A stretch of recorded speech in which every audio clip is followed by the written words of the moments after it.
Hello, and welcome to the Fit House Podcast. If we look beat up, it's because we are. We are so tired. I can barely keep my eyes open. Christopher's more smiley than I, but he also can barely keep his eyes open. It was a very rough day today, and we're keeping our voices down because our little sweets is upstairs, and she does not want to go to bed. But we do have some exciting news. You want to go ahead? We are expecting baby number 2, which is another reason why I can hardly keep my eyes open. But we are very excited to be welcoming another baby into our family. And we are very excited for Taya to be a big sister. And how do you feel? I'm beyond excited. I have never been happier in my life. Becoming a father is the absolute greatest thing that ever happened to me in my life. When Taya was born, I told Gina that Taya saved my life. And I told Gina, if we have a second, that is going to complete my life. So I am very, very excited. But I also have little quips, so you know, for a third, fourth, and fifth, just FYI. How are you doing with pregnancy so far? I'm still trying to wrap my head around that because we just have one baby right now, and I'm like...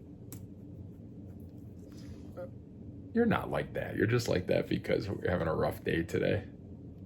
Gina's normally very happy. We had a very, very rough day today, but we committed to these podcasts and we wanted to make sure to get this done tonight. So minus the really rough day we're having so far, how was your pregnancy going so far? It has been, I've been sick. It comes in waves. I've been beyond exhausted. Like, the extreme fatigue is like no other. But I do feel like I am getting over that first trimester hump. I feel like it's very much different than Taya's pregnancy because I did not feel this tired. But yeah, I also didn't have another baby to look after, and I could just like lay around if I needed to and take a nap. So since the backbone of this is always going to be training and nutrition related, how is your training and nutrition going thus far? My training is going well because I have a partner, a workout partner. I have you as my lover partner. I just feel delirious. I'm your training loving partner? He's my life partner. But no, I have a training partner that I meet at the gym 4 days a week, and I feel delirious right now. My training is going well. Some days are better than others. Every day is not like a superwoman workout, but I'm showing up. Just like you showed up tonight. Just like I showed up tonight.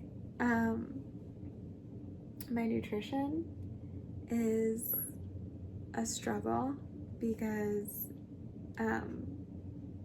nothing sounds good. Like, I had aversions in my last pregnancy with Taya, so I just kind of like would stay away from those foods.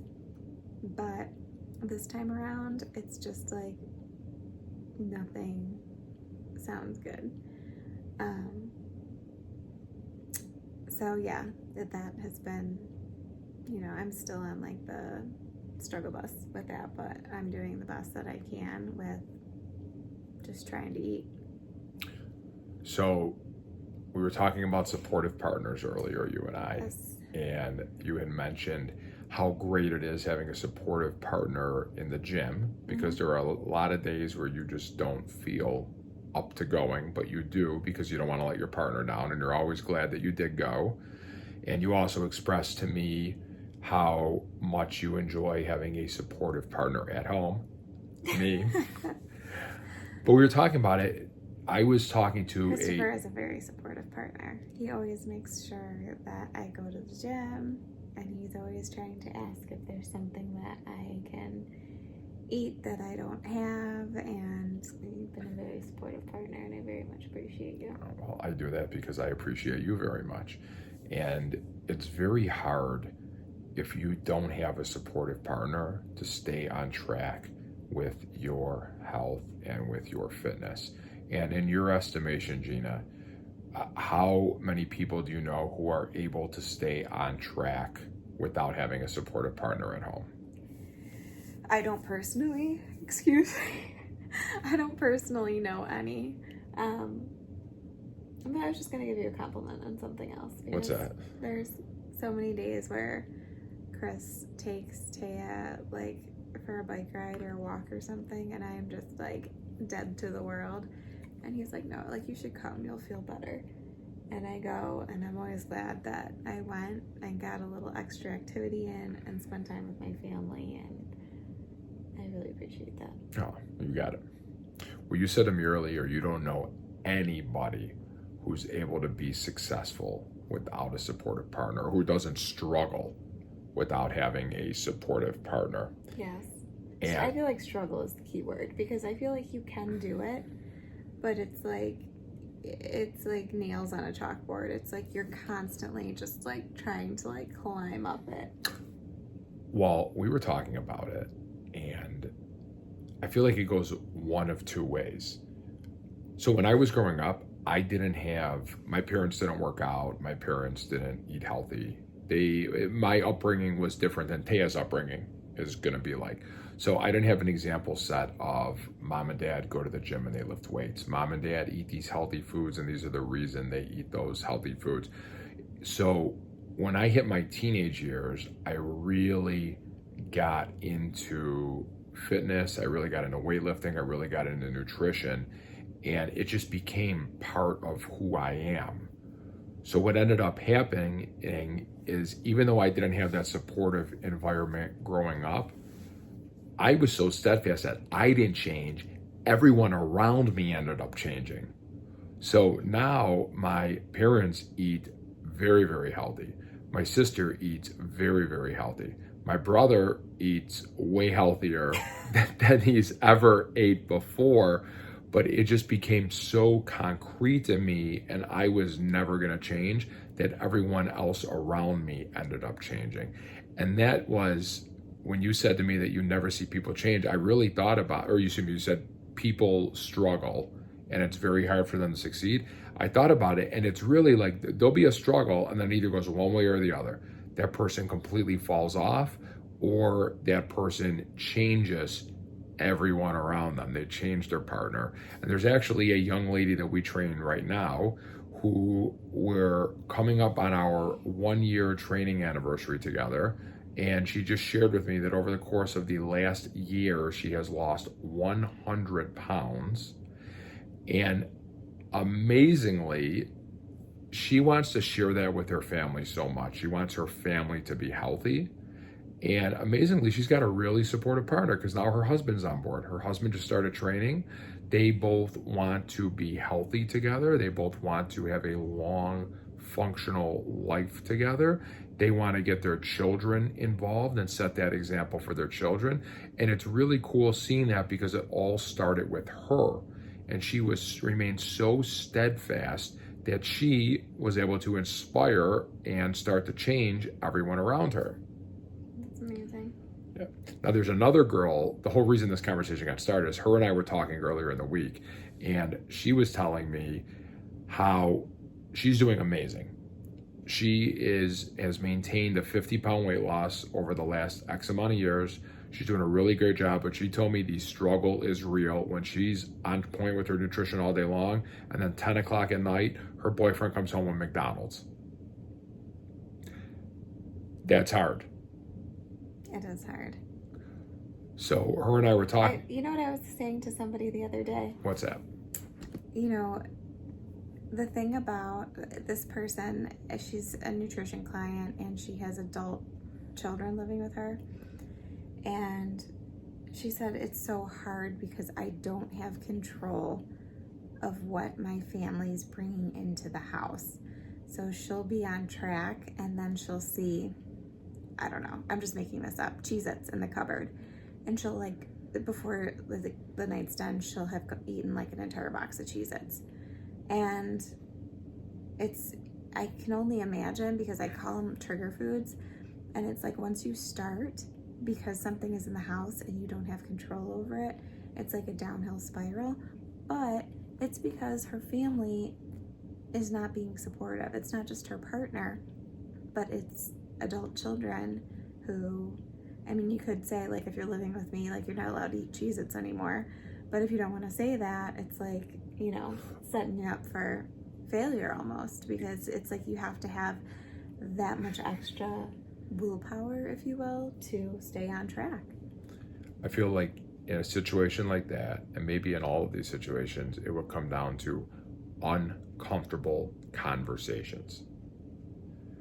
Because you and I have had some uncomfortable conversations, not necessarily nutrition related, but I think we both had some times where we have had to sit down and look at the other and say, listen, buddy, or listen, princess, this isn't what I signed up for. These are my expectations.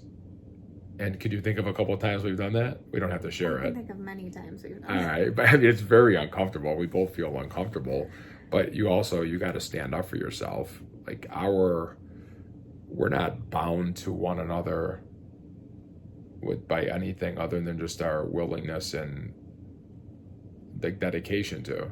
Would you agree with that? Mm-hmm. So I feel like a marriage or relationship of any sort, whether it's like boyfriend, girlfriend, whether it's friends, whatever it is, a marriage, like, that's an agreement between two people. And both people need to uphold their end of that agreement. And I feel like we have an agreement with Taya as well, because the majority of pain this is just doing this for a living. The majority of pain that I see in people's lives is the struggle to lose fat. From childhood? Seriously. For a lot of people. Mm-hmm. But it doesn't just affect you in the way you look and the way you view that, but it affects you in the way you feel. I remember when I was over 300 pounds, I just felt terrible from the moment I woke up to the moment I went to bed. I have no energy. I couldn't look in the mirror. I felt terrible about myself. I didn't even admit that to myself at the time, because at the time I was convinced I was this like bulked up sex machine and I looked amazing. But the reality was I don't feel good carrying around like 10 pounds of extra weight. And that caused me a lot of pain, and I still remember what that felt like. But also, I wasn't brought up with, this is how you can eat to be healthy. This is how you can weight lift to be healthy. And if I didn't just happen to find that on my own, I would probably be very, very unhappy in life right now, because I wouldn't be happy with the way I look or the way I feel. Mm-hmm. What about yourself? I mean, I feel like it's very similar to what you said. Like, I was in a, very unsupportive relationship before we met, and that person was not supporting me, so I just ended the relationship. But then once I started on a fitness journey, I guess, I was like very steadfast at the time, like Christopher was, and I just took everybody along for the ride with me. Like, I got my parents on board, and everybody that was around me and like hung out with me was doing the same thing too, because they saw how happy I was. Like, I was just genuinely happy because I felt so good. Like, I completely turned everything around, from just mentally, physically how I felt, to being this like super happy, positive version of myself. So maybe that's the moral of the story. Maybe the moral of the story is it cannot remain unaddressed. The girl who I was referring to, who was telling me that her boyfriend brings McDonald's home at 10 p.m., her solution was she was going to tell him, you can't bring that home. Like, go do it in a car somewhere else. My solution was she needs to have an uncomfortable conversation and say, listen, buddy, I'm doing these things for myself right now because I really care about my health. I really care about my longevity. I care about my self-confidence. I care about the way I feel. I need you to support that, because part of the agreement of our relationship is you supporting me in those things. Part of the agreement I was going to say that we have with Taya is she's too young to make an agreement with us, but I have an agreement that I want to give her the best tools that I can as she's growing up to avoid all the pain that I had to go through. Whether that's related, I mean, that could be related to so many different things, because isn't that what we want to do? Is we want our children to not have to deal with the same shit that we had to deal with? For sure. And we're definitely going to screw up in a lot of regards, but I just want to do my best for her so she could avoid a lot of the pain that I had to go through.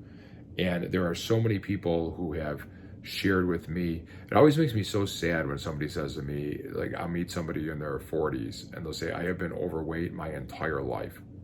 Because I know what that feels like for a couple year period, but I don't know what it feels like for my entire life. And I know you know what it feels like as well. And that's something, it's like, I never want to go back to that. Yeah. I remember being overweight my entire life. I mean, you know, before, I would say 8 and beyond. And how awful you feel. How you, like, long to feel better. You long to know what to do, which I think is the biggest thing. And I think if I had somebody to tell me at the time, like, listen, like, you can do this. You can feel better. You can, you know, be more active, and like, this is how you be active. And it sounds stupid to say out loud, like, this is how you be active, but like, you don't know what to do unless you are taught, and unless you are taught the proper way. And, you know, Christopher and I say all the time, like, where do you learn how to eat? Like, who teaches you to eat? Your parents? And who taught them to eat? Like, if it's not coming from, like, a nutritional background of some sort, chances are, and even if it is, I've seen some crazy things out there, like, you're not being taught the proper way to eat for longevity and for health and for, you know, to feel good. And, you know, that's one thing that I wish that I had, because then you spend all these years having to undo. And that's something that Taya will never have to struggle with, is wondering what to do, because whether or not she wants to do it, she's going to have the resource Yeah, and that's why somebody to tell her, this is how you do it. That's why I'm so passionate about doing things properly. Like, there is a proper way. There's a lot of ways to train, right? Go on Google. You'll see a lot of people doing a lot of crazy shit. But if you understand the physiology of how your body works, and you understand, and I know what it took for me to learn all that stuff. I didn't know that before. And that's how I know that people don't know, because I know what it took for me to learn training, and I know what it took for me to learn nutrition. But I'm so adamant that people are doing the proper thing, because when I see people give up, it's because they're putting work in and doing something, and they're not seeing the results they're looking for. And that's when they give up. And then they blame themselves. They say, oh, hey, I'm lifting weights, or hey, I'm eating healthy, I'm doing this, but I'm not seeing results. There must be something wrong with me. But it's their dedication and their effort that they're putting forward is not towards the proper thing. And the proper thing looks really similar to the not proper thing. I think that's where a lot of confusion comes from, right? Like, what secret foods do you know, Gina, that nobody else knows about? I don't know any secret foods. Right. The crazy thing is I remember thinking when I was like, I don't know, 15 or something, I was like, I'm going to wake up. My thing was, I'm going to wake up every morning at 5:30 and go running. I hate to run. I don't want to run. Like, it makes me miserable. As soon as I actually learned the proper way of doing things and I realized, like, I never have to run to reach my goals, I was like, like, I mean, it's just... But back to the foods. So there's no healthy foods that you or I know about that nobody else knows about. There's no secret foods. Okay, so everybody's got the same tools out there. We all can go and have the same access to foods. But putting those healthy foods together in a very specific way to build muscle or to lose fat, that's the magic of it. What is the magic of weights? Nothing. Everybody's got weights at home, or everybody has access to a $10 a month gym where they can have the access to all the weights that they want in the world, or all the fancy machines, or all the cardio equipment. Everyone has access to it, but it's how to use those things in a certain way to take you from point A to point B, and then once you get to point B, how to then use those things to get you from point B to point C, and then from C to point D. And that's always a changing plan. And that's, I think, where the confusion is. It's we all have the same tools. We all have two legs. So you said you went outside to run, right? So we all have two legs. There's a lot of different ways to run. And there is a way to run that I could show you where you can do it very efficiently and do it to burn body fat and get leaner. There's also a way to run that I could show you where you're still using those same two legs, but you could train yourself to lose muscle and get fatter. So everyone's got access to the tools. What you need to learn is how to use the tools in the right way. And that's what I hope to instill in Taya. That's what I hope that I wish that somebody would have instilled that with me at a younger age, because I could have avoided a lot of pain. That's what the girl that I shared with you who is down 100 pounds, she wants to share those tools with her husband. She wants to share those tools with her family. So they too, like you said, you just felt happier, right? So they can be happier, so they can share those results as well. And not everybody, this is one thing, when I was in my 20s, I thought that everybody just wanted to be like lean and ripped, and not everybody wants to be Mr. or Miss America. Does anybody even know Mr. America anymore? I know Miss America. No, there used to be a contest like the Mr. America. Oh, all right. Not everybody wants that. Some people, you know what somebody said to me once? They go, look, I don't really care about losing my stomach. I just don't want to die. I want to be healthy. I want to be able to move around and play with my kids. Awesome. But he'll probably lose his stomach if he's doing all those things. Well, I mean, so that's the truth. You're going to get out of it what you put into it, but all paths lead to Rome. So let's say this is the farthest back starting level you can possibly have is my finger right here. And let's say this is Mr. or Miss America down here. If your goal is in a healthy and sustainable way to increase your health, to increase your muscle mass, which increasing your muscle is the only way to increase your metabolism. So lose some fat, build some strength, you're gonna move in this direction. Now let's say the guy that I just used in that example said he doesn't really care about losing his stomach, he just wants to get to a certain point. He might stop his journey right around here. That's as much effort as he wants to put in. But let's say the next person really does want to get leaner because they're gonna feel better about themselves, and they're also a parent and they have work responsibilities and a busy family, and they could only commit so much, but they're going to commit to doing the right thing. They make it over here. And let's say there's another person who wants to go a little further, another person wants to go a little further, but it all is the same path. It's just meeting where you are on that path and what you need to be doing, how you need to be using those tools of nutrition, and how you need to be using those tools of training to move you down that path. Because if you're not using those tools in the proper way, you're never going to progress. It's not that it happens slower. It's not that it's going to take longer. It just never happens at all. Yeah. Was that morbid? I get really passionate about that. I don't think it's morbid. Because I did things wrong I did the same thing too. I used to be outside running. I remember my exact route I took you on before near my parents' house, where I showed you where I would run to Tops. I would run to Tops and get 2 donuts. I would eat said donuts and then run home.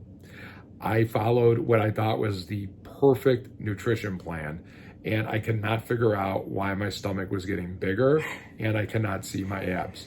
I followed the perfect training plan that was supposed to make me more muscular, was supposed to make me leaner. I was going to the gym for hours and not seeing any result. And it just didn't make sense to me because I was lifting weights, I was eating the healthy foods, and I was doing my healthy cardio, and I saw no results. So I understand that frustration, and that's why I just get so passionate about it, that I am so anti the camp of, well, at least doing something is better than nothing at all, because my contention is somebody's doing something, they're trying to see a certain result, and they will never see that result if they're not doing the right something. So I prefer that somebody's doing the right something.